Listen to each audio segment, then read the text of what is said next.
bueno estar acá. Bien, yo vengo de un continente que tiene 600 millones de habitantes. Desafortunadamente el 47% de ellos es pobre.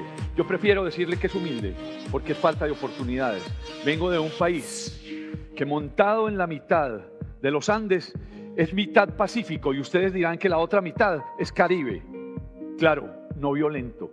Por supuesto, vengo de un lugar que desafortunadamente el calentamiento económico ha generado crisis. Es por supuesto también el calentamiento global lo que desafortunadamente ha inundado a mi país. Y creo que lo más complejo que hay es el calentamiento social. Por supuesto, al que muy pocas veces le ponemos atención. Vengo de una ciudad que está montada en lo más alto de las montañas de los Andes.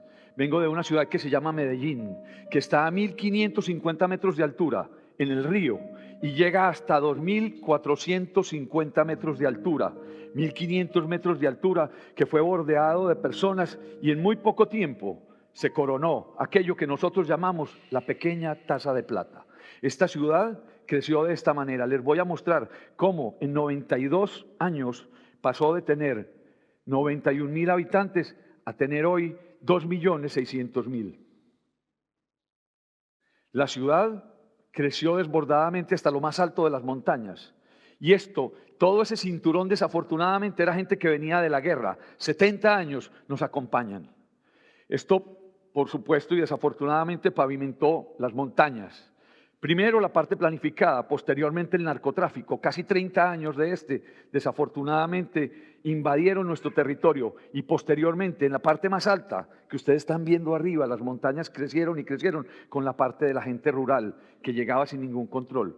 Somos latinos y como tanto nos gusta el aguardiente, la fiesta, la calle. Jugamos banquitas en la calle.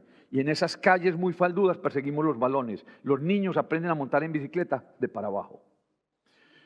Hicimos montañas de ciudad, hicimos casas encima de las casas y desafortunadamente esas pequeñas calles llegaron hasta el cielo. Y allí, gente que llegaba del Chocó corriendo de la guerra, tuvo a sus hijos. Y desafortunadamente por ser morenos, los sentíamos no ajenos, los sentíamos extraños, eran desplazados de la guerra. Y esas montañas que están atrás se queman. 500 casas en un diciembre dejaron a 600 familias fuera de lugar. Y los niños seguían como si nada. Los chicos, los jóvenes, los mayores, casi 650.000 de ellos, estaban esperando que el Estado les diera oportunidad, pero no había colegios de calidad. Y muchos de ellos desafortunadamente tomaron la opción de la violencia en grupo.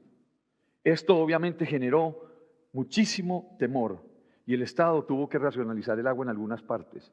Después los helicópteros artillados en la Comuna 13 dispararon en 1998, generando por supuesto repudio y dolor. Una bomba puesta en una paloma de Pablo Escobar estalló un domingo, mataron a 16 niños y a 27 adultos. Ahí por fortuna comenzó la conciencia. Muchas de las madres de Medellín empezaron a entregar a sus hijos. Ese día nació la esperanza. Pasamos de 381 homicidios en 1991 a tener 26 homicidios en el 2007. Y eso es lo que les voy a contar. Ser creativos y tener, por supuesto, la experiencia que significa la curiosidad nos ha permitido soñar. Yo entiendo entonces que las políticas públicas permiten un triángulo de equilibrio. Es, por supuesto, medio ambiente y territorio, es sociedad y ciudadano, y es gobierno y economía lo que establece un equilibrio. Ahí comienza el urbanismo sustentable. Una política de continuidad permite que una ciudad crezca hoy en 10 años continuos, que no necesariamente son políticos de la misma generación y tampoco de la misma partido electoral. Esto significa simplemente que una ciudad pueda soñar, tener esperanza. También tiene que ver mucho con trabajar desde la cultura, para la cultura. Tiene mucho que ver que el ejemplo educa. Y había que entender que en ese momento lo que estaba pasando era muy complejo. Era tan complejo que teníamos una deuda social acumulada de casi 50 años y que además teníamos una violencia con raíces profundas. Todo esto se tiene que hacer con dinero. Yo creo que los impuestos que pagamos tienen mucha relación con la calidad de servicios que tenemos, pero había que devolverle a casi el 70% de la población que no ha recibido muchas cosas, oportunidades. Allí comenzó todo. El manejo correcto de los dineros, lo que significa que los dineros son sagrados, permitió hacer lo que vamos a ver. Siempre y normalmente en una base tenemos al Estado tomando decisiones y a los técnicos atentos. Esa es una especie de forma circular. Yo prefiero ahora pensar que es un triángulo, porque en la otra punta empezamos a poner a la participación ciudadana. Y ahí construimos entre todos lo que hoy nosotros entendemos de una ciudadanía activa, que propone, que participa y que sueña. Hicimos un sistema donde planear para no improvisar era la clave. Hicimos diagnósticos, hicimos formulaciones y unas etapas muy precisas que nos permiten soñar que Latinoamérica podría tener un modelo para construir su futuro. Empezamos a soñar también entonces dónde poner los recursos, no donde están los turistas, era la clave. Y empezamos a soñar que en los puntos más claros que ustedes están viendo era donde había que actuar, porque es donde la gente tiene menos plata en el bolsillo. Y cuando lo empezamos a cruzar, coincidían con los niños, esos punticos rojos, es donde hay muchos niños en Antioquia. También decimos que en Medellín nos encanta ser muchachitos. Y allí empezamos a entender el tema de los homicidios. Y si ustedes ven cada estrellita, son 100 homicidios en ese punto que ocurrían. Y ocurrían en el centro de la ciudad. Pero no porque ocurrieran los homicidios allí, había que hacer las obras en ese lugar. En las partes altas de la montaña, donde no hay estrellas, es donde la gente no mata porque lo conocen. Pero sí le pega a las mujeres, viola a las mujeres, los niños ven todos estos atropellos. Y lo único que quieren después es desahogarse. La cocaína, la marihuana blindaba todos estos territorios. Ahí, y eso fue lo que nos permitió soñar que esos recursos deberían llegar a los lugares que la gente nos decía, vengan por favor, Estado aparezca. Empezamos a caminar las calles, a recorrer los muros que normalmente se hacen estudiados desde la oficina. Entendimos entonces que la ciudad, para hacer urbanismo, también tiene un cliente. Estaba llena la ciudad. Trabajamos con los niños, trabajamos después con los jóvenes. Salimos a trabajar con ellos a la calle, con los adultos mayores. Trabajamos después en sus casas, no en los laboratorios de las oficinas digamos, los diseñadores y los arquitectos. Hicimos sus proyectos y los llevamos a la calle y los trabajamos y los mostramos. Posteriormente los llevamos al centro de la ciudad y la gente compartía el sueño de lo que estaba pasando en Medellín. Eran más o menos 1 año y medio después de recién haber entrado. Le enseñamos a la gente a esperar. Utilizamos el sistema de transporte, el metro, el metrocable, el BRT, para articular los proyectos que servían a la gran mayoría de los ciudadanos. No podíamos hacer edificios grandes en todas partes. Entonces articulamos las bibliotecas para llevar la cultura a la gente. Y empezamos a entender que el carro no compraba, que compraban las personas. Liberamos el centro de varios carros para que la gente pudiera caminar más tranquila. Y por supuesto, después del tiempo, la gente empezó a salir a la calle. Medellín pasó del miedo a la esperanza. Y allí comenzó un sueño de futuro. Donde había mucha gente y pocos carros, habían muchas vías y poco espacio público. Y lo volvimos así. Empezamos a entender que la gente se movía, que necesitaba llegar a su trabajo. Y empezamos a generar espacio público de calidad. Porque ellos nos estaban pidiendo que necesitaban llegar rápido a trabajar para tener más tiempo para prepararse, para tener más tiempo para sus hijos. Los espacios públicos empezaron a tener niños, a activar los lugares, a ser más seguros. Empezamos a hacer muros para escalar y los chicos se quedaron pegados. Empezaron a entender que también se podían mover y a jugar. Detrás de cada niño hay una mamá. Cuando pusimos lámparas en el espacio público, los marihuaneros se fueron un poco más arriba. Entendimos entonces que activar los lugares era la mejor manera. El paredón de Pablo Escobar, al lado de una escuela en Santo Domingo, era el muro del dolor. A las 6 de la tarde había que escrutarse y empezamos a hacer con muy pocas cosas esto. Y empezamos a hacer de las escuelas, que tenían todo ese dolor que parecían cárceles, a cambiar por esto. Pusimos un ladrillo sí, un ladrillo no. Y eso nos permitió hacerlo a la mitad del costo. Esos lugares hoy alimentan a nuestros niños. Y alimentan porque los cerebros se desarrollan mejor. Empezamos a hacer edificios colgados de un barranco y allí la cultura empezó a brillar. Ya no eran las canchas de Pablo Escobar, eran los lugares que permitían tener cultura. Hicimos bibliotecas para que los niños leyeran. La música, el que toca un violín jamás tocará un fusil. Los niños empezaron a entender que podían construirse por dentro. Y empezamos a construir puentes para tejerse, para que los vecinos jugaran. Estos niños son el futuro de Medellín. Hicimos los puentes del amor. Y luego jardines infantiles, para que nuestros niños más pequeños empezaran a jugar. 300 niños en cada uno de ellos. Hicimos un modelo que nos permitió repetir distintas ideas, ponerle mucho tono y mucho color al territorio.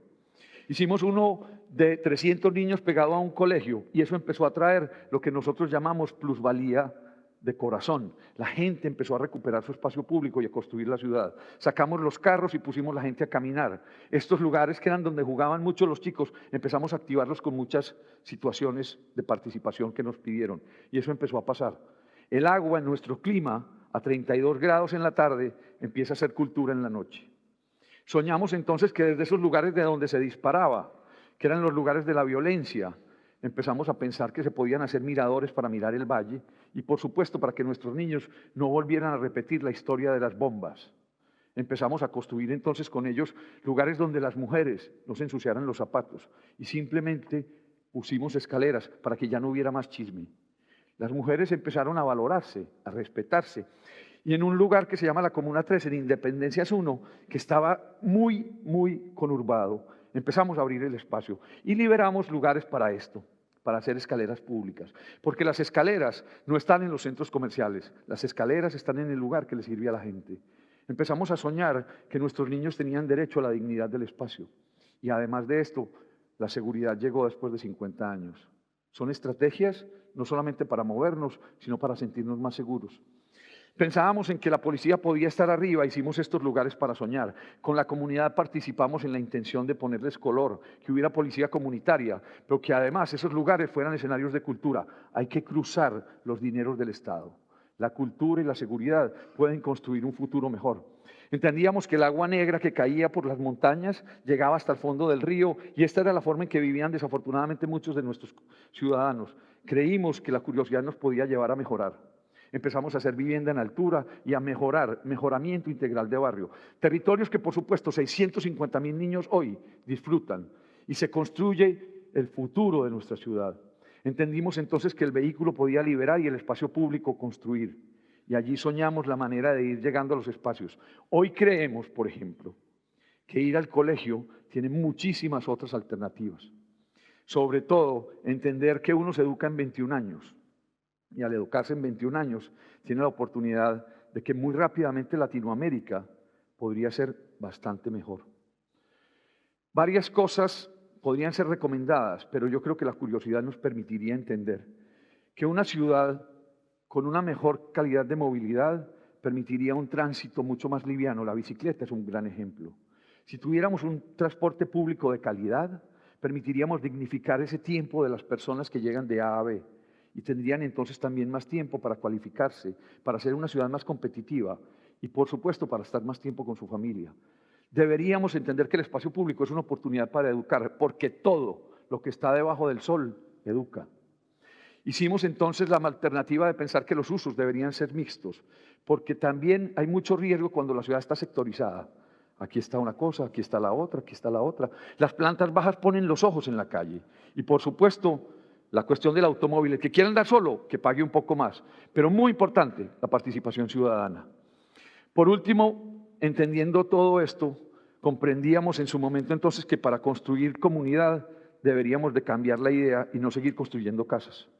Entendimos que no eran peatones sino ciudadanos los que activaban nuestra ciudad. Entendimos que no movíamos carros sino que movíamos personas. Comprendimos que el espacio público era la oportunidad de tener muchos lugares de encuentro. Y después de esto, entendimos que tener transporte era mejor tener una movilidad integrada, que todos los sistemas llegaran. Solamente 21 años se necesitan para que Latinoamérica cambie su historia. Con participación ciudadana, con menos corrupción, entendiendo que el dinero público es sagrado, que los sueños de la comunidad deben ser leídos, que en algún momento la oportunidad que yo tuve de estudiar arquitectura me permitió educarme y que desafortunadamente en mi ciudad hay mucha gente que no lo tiene. Pero en ese momento también muchos nos asociamos, empezamos a construir una nueva idea y veíamos cómo el tiempo nos iba demostrando que en solo 10 años empezábamos a construir una cultura mucho más pacífica, más positiva, más lleno de ideas. Y empezamos a entender que ese paisaje de montañas ondulado podría ser un tesoro para vivir, un hogar para la vida. Yo prefiero decir y soñar que hoy en Medellín la pólvora es alegría y no dolor. Muchísimas gracias.